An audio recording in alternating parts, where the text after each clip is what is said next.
Всім привіт, з вами Слава. Сьогодні буду розсмотрювати, як ви вже здогадалися по назві відео, топ-5 лучших бомбардирів топ-5 чемпіонатів. Поїхали! П'яте місце займає у нас Ромело Лукаку. Я просто попутав його із братом. Ромело Лукаку. Грає за Евертон. Ліга АПЛ, забив 16 голів.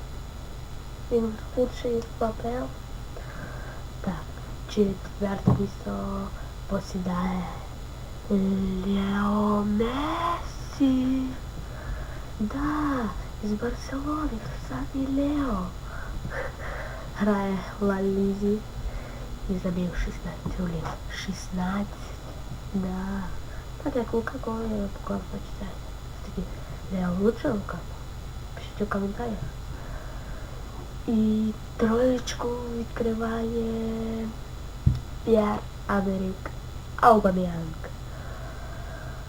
Клуб Боруссия Дортмунд. І грає він грає в Бундеслізі, забив 17 голів. Другим на список попадає Дріс Мертенс із серії А з клуба Наполі. Да, 17 голів. І перше місце займає, як ви думаєте, із якої ліги? І хто? Що в коментарях? Ну, не шутіть, так. Едінсон Кавані. 23 голи. Да. Геній. Да. Ну, звісно, Ліга 1 до СА там у ПСЖ є. Тепер є конкуренти. Але дотепер конкурентів не було. І грає він за ПСЖ в Лізі 1. Да. Ліга 1. Остання ліга з топ-5 ліг світу.